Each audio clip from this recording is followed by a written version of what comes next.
The NFL is a cutthroat business. You've all seen it many times over now. First reaction, Eli being benched. Somebody's stupid right now.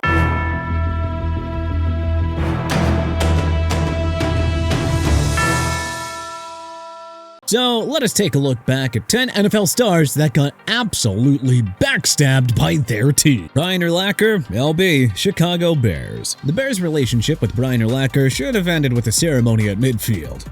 Well, instead, they lowballed him into retirement. Honestly, I probably would have played another year there if that's the way it had been handled, but I was so mad at the way it was handled, and I thought it was just wrong the way it all went down. They offhandedly shoved a $2 million offer in his face, knowing full well that he had deep roots in the Chicago area and was unlikely to move cities at this point in his career. Urlacher ultimately decided to retire rather than play under what he took as a very disrespectful offer. They countered with their offer. My agent said, well, that's not anywhere close to what we were thinking, so we made another offer.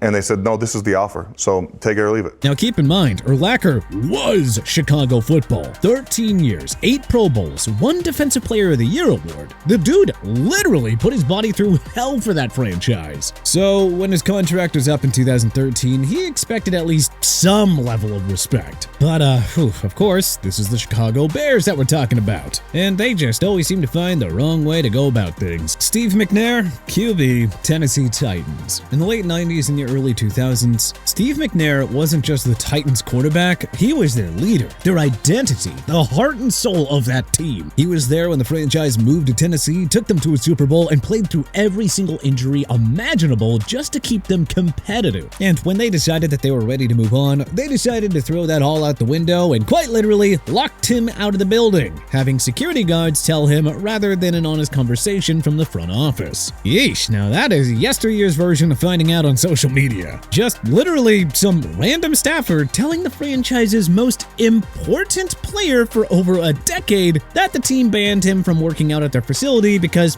they didn't want him getting hurt before they could trade him. A warning, no conversation, just security guards at the door telling their franchise QB to hit the road. Richard Sherman, CB, Seattle Seahawks. The Legion of Boom was not built overnight. No, it took years of talent, chemistry, and sheer dominance to turn the Seahawks defense into the terrifying Super Bowl winning force that it became. And Richard Sherman was at the center of it, both production and identity-wise. Sherman was the defining player of Seattle's golden era, a trash-talking, game-breaking, playmaking machine that gave the Seahawks their edge. But once things got a little tough, Seattle's front office turned on him without even offering to negotiate a deal. And let's not forget, Sherman had just torn his Achilles. The dude literally destroyed his body for that team. And, well, their response was just to kick him out the door before he even got a chance to recover. To make matters worse, they also chose to let the narrative play out in the media that Sherman was leaving under his own volition, or was unwilling to restructure his deal. And of course, adding insult to injury here was the reality that they did this largely to acquiesce to Russell Wilson, who had been butting heads with Sherman, along with others in recent years. Yeah, Sherman absolutely did not deserve this kind of shoddy treatment. Joe Montana,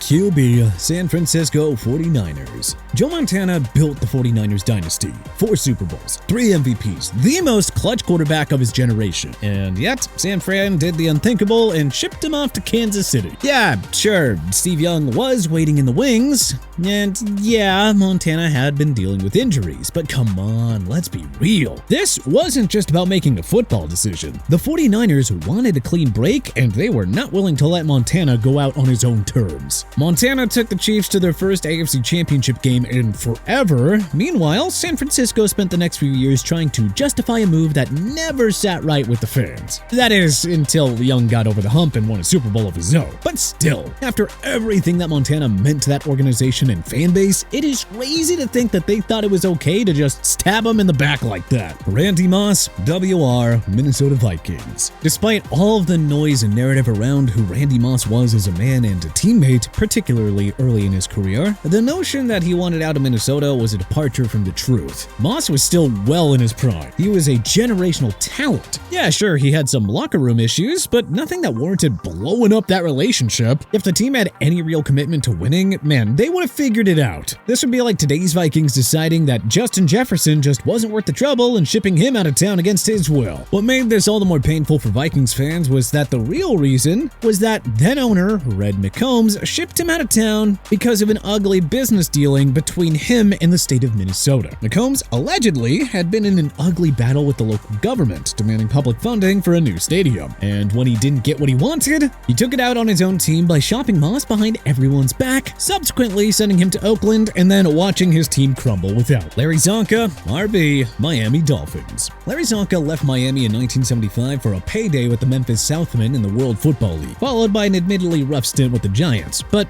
when 1979 rolled around, Miami's prodigal son made his way back to the Dolphins on what would now be described as a one-year prove-it deal. And, well, to his credit, prove it he did, rushing for 837 yards and a career-high 13 touchdowns, 12 on the ground and 1 receiving tutter to top it off. It should have been a storybook comeback. The front office should have rewarded him. The fans should have gotten another few years of Csonka running over defenders in a Dolphins jersey. Instead, owner Joe Ravi lowballed him so hard that it triggered a massive falling out between the two sides. When all was said and done, Csonka ended up choosing retirement over disrespect. Peyton Manning, QB, Indianapolis Colts. Peyton Manning was the Indianapolis Colts. 4-time MVP, a Super Bowl ring, the guy who turned a laughingstock franchise into an absolute powerhouse. And the second that he got hurt, well, the organization turned their attention to tanking for his replacement. Manning's neck injury in 2011 had the Colts front office spooked, and instead of waiting to see if the greatest quarterback in franchise history could get healthy, they saw their chance to grab Andrew Luck and ditched Manning before he even had a chance to prove that he was back. Well, Manning went to Denver, won another MVP, set single-season passing records, and then won a Super Bowl. Meanwhile, the Colts, well, they wasted Luck's career, and their franchise still, to this day, has not recovered. Well, if you ask me, that's their just desserts for such a cold-blooded move to such an important player in the franchise's history. DeAndre Hopkins, WR,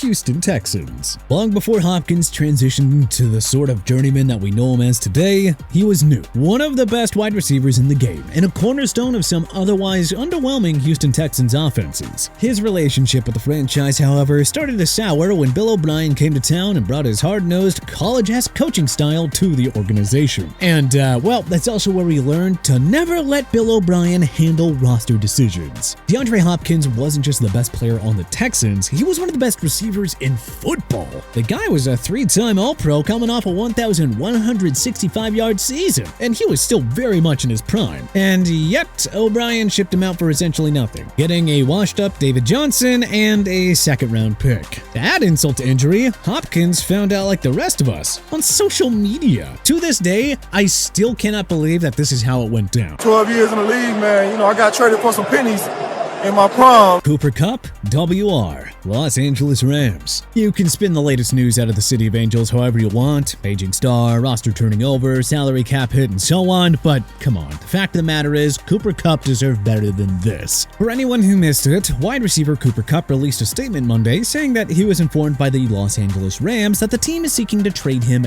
immediately. Fresh off their painful playoff exit at the hands of the eventual Super Bowl champion Eagles, the Rams informed Kupp that they were actively shopping him, basically saying, hey, thanks for the memories, but we're moving on. No real warning, no negotiation, no graceful exit, just a one-way ticket out of town. Now, if we're being fair, it is, as they say, a business. And, well, the injuries have piled up. Kupp has missed 18 games in the last 3 seasons, and his production has really dipped. But still, come on, this is Cooper freaking Kupp. If anyone deserved to be treated with some dignity, it was him. And you know Matthew Stafford is not happy about this. Those two were inseparable both on and off the field. The Rams might be doing what's best for their books, but as far as backstabs go, ooh, this one hurts. Eli Manning, QB, New York Giants. While this one really tied back to a coach trying to save his job, Ben McAdoo, a name that still churns many Giants fans' stomachs, the Giants ownership should have done more to insert themselves and protect their longtime quarterback, who, lest we forget, led them to 2 Super Bowl championships. Because if there is one player who should have never been benched mid-season, it was Eli Manning. The guy was a franchise legend and tough as nails for a quarterback. He never complained, no matter how bad his offensive line got. But that didn't stop McAdoo from benching him for Geno Smith and snapping his his consecutive start streak. Yeah,